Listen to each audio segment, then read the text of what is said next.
We all know that FPJ films usually develop its narrative by depicting an ordinary citizen victimized by social circumstances.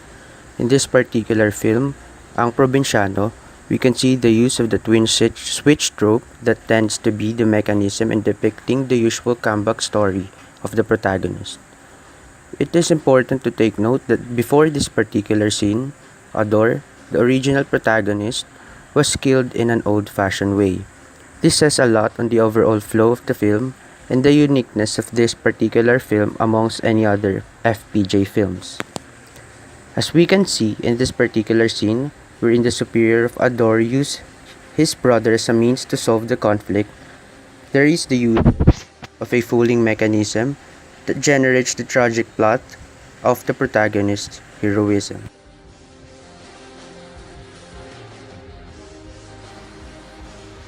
In this particular scene at Santa Marcela, we can see how Cardo shoots all the bandits in the eatery so fast that not a single bandit was able to shoot back.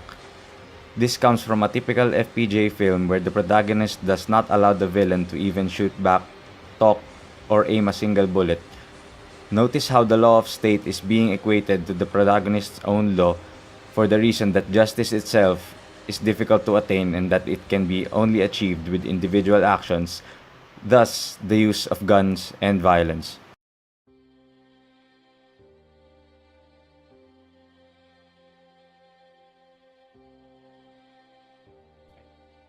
Looking through the lens of FPJ films, we can observe seemingly common characteristics of the action hero. FPJ's hero characters tend to be civilian who aspires to solve cases that should be better left to the police. It is as if he places law in his own hands. His character is also oppressed. However, he will eventually prevail in the end. General na ako, nakapako ka pa rin dyan. Marami ka pang bigas sa kakainin. Hindi ako kumakain ng bigas, Major. Sinasaing ko muna para maging kanin bago ko kainin. Ikaw, Major, palay pa lang kinakain mo na eh. Don't give me that crap. Moreover, he is somehow adept at using gun and great at dodging bullets. He is an action hero beloved by the Filipinos for he is gracious, polite, and resilient individual. He personifies the idealistic Filipino, which is family-oriented, has a heart for people in need, but also tough on criminals who abuse innocence within the society. Most importantly, people believes that someone like him has the ability to contribute a big change to our country. Pero ang iniisip ko ngayon, kung ilang bala naman ang sasaluhin ng katawan mo.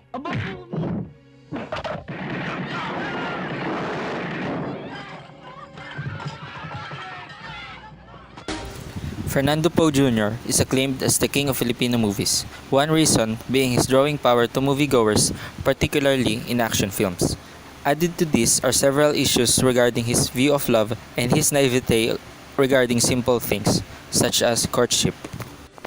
At this point, to further expand on the representation of the male protagonist in FPJ's action films, it is interesting to observe his character's viewpoint, in which his films seemingly depict that vengeance employing violence is justice. A series of crimes, abuses, rapes, kidnapping, transactions of illegal drugs takes place, culminating in the specter of battle. This issue serves as the setting for this study. How several selected FPJ films create the representation of his masculinity. What we mean is that even though FPJ takes on the traits of his villains, his image as an acceptable movie character remains. Pero ikaw, Kapitan, hindi ka na makakalis dito. Maiiwan ka dito. Dahil sa papatayin kita. Even though the protagonist had already metamorphosed, his existence as an oppressed character is sustained throughout the film's entirety. But in the end, he prevails over all challenges he faces.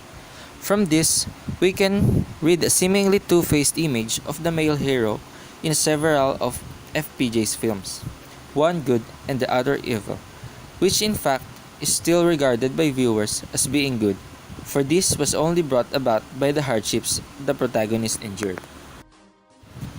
If masculinity is viewed as a myth that went through the process of creation, it is possible to tear it down and create new discourses and studies regarding masculinity. While originally placid, the oppressed protagonist sees and gradually fights back once the troubles involve his family. Most of the films he starred in depict an ordinary citizen victimized by social circumstances that impel his transformation. From a seemingly immaculate character, an honest policeman, a doting father, a gentle pillar of the family, and so on, into a character exhibiting violence and vengeance, a trigger-happy and sadist protagonist. Similarities across FPJ films. 1. FPJ versus everyone. Even FPJ's character is surrounded by many armed men. He can eventually kill all of them using just one or two pistols. Sometimes he got no injury after that. 2. FPJ's outfit. Across all of the FPJ films, his character can be seen wearing leather jacket, long sleeves, and pants. After watching FPJ films, you'll get that it symbolizes manliness or coolness of the character. The most evident in any of FPJ action films is the roles portrayed by FPJ himself. He depicts our definition of hero like a good and trusted policeman, soldier, public servant or official, or a typical knight in shining armor to all her leading ladies. This aspect is the same with that of action films starring Lito Lapid, Rudy Fernandez, and even Robin Padilla.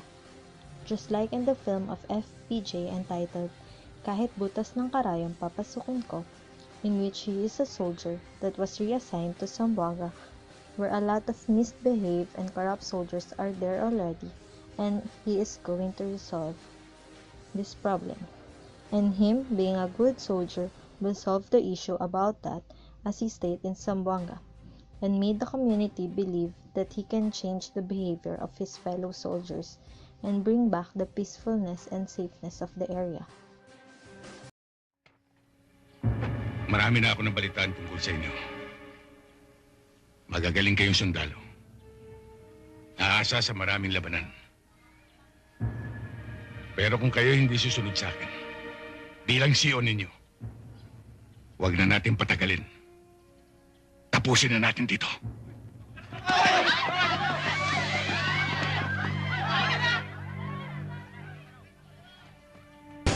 On the other hand, a good action film starring Robin, Rostom, Romel, and Royat Padilla, together with Roy Vinson, Daniel Fernando, and Joca Diaz, also portrayed the roles of soldier in Mindanao area, but with a different plot. The title of this film is Mista, which the said characters belong to a group of soldiers whose tasks were to fight against the rebels in Mindanao, and stories of sacrifices for the soldiers to serve their country were also shown. These two mentioned films may have different plots, but they both shown and depicts the lives of our soldier and how hard it is to be in a battlefield where you do not have any idea if you will return to your family, alive or dead body.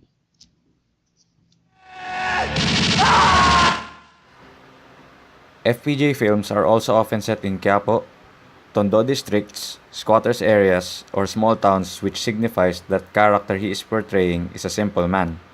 Naku, Steve, hindi lang babae ito, pinakusa ko ito. Bakit? Ano ba sinabi? Ewan ko. What? What are you saying? What? Don't what me, ha? Here we go again. Stop! Look and listen. I go here to make arreglo. Masyado kang mataray. You talking plenty. Kabago-bago mo rito, kala mo kung sino ka. You're a hoodlum.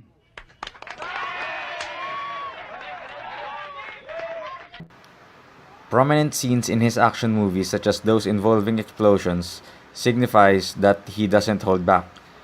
By simply not looking at the explosion, it means that he is sure about what he had done and he is not conflicted about his feelings. Because of his calm way of speaking, he comes across as a rational thinker. Evident in FPJ's films is the involvement of politics, or them being the masterminds of it all. This shows great resemblance to the past and current state of the government in the Philippines, and always includes highly ranked officials, like the governor in his film Mabuting Kaibigan, Masamang Kaaway, who sought to kill him to silence his statement about the murder. This is also seen in today's longest-running TV series in ABS-CBN, Ang Probinsyano, where highly ranked officials of the government were the ones controlling the strings from behind the scenes in illegal activities. Like in this scene of Edu Manzano, in which he is one of the highest ranking officials in the country, the Vice President of the Philippines, who is secretly selling smuggled weapons. One witness saw his illegal deals and became a whistleblower, which in turn was kidnapped by him. Also evident here is the state of the justice system, which is a common trope in action films. Unequal justice for the poor and the rich get princess treatment in court, like in this clip from the film.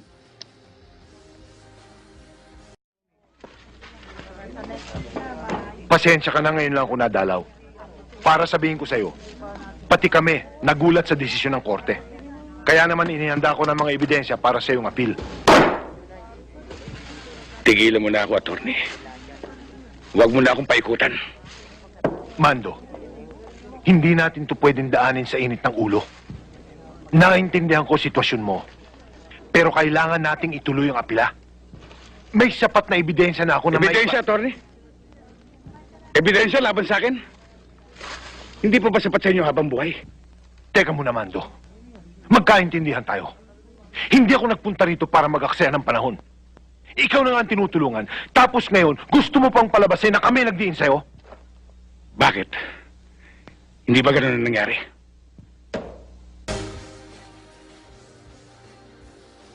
In other films, racism is also included in the scopes of inequality in the law, like in the 1967 movie In the Heat of the Night, which incorporates a mystery murder to a man who was accused of being the murderer and arrested just because he was black.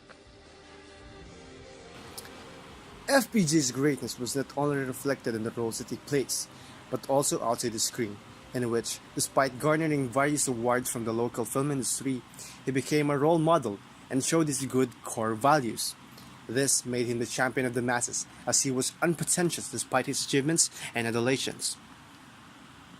FPJ or the King's movies were much deeper. Behind the memorable lines and gun-slinging scenes, his movies also explores and shows the Philippine society's status, such as the social injustices, the corrupt policemen of their age, and the alleged connections between the politicians and the drug lords. These issues are what makes his movies unconsciously relatable and great, as what majority of his fans says.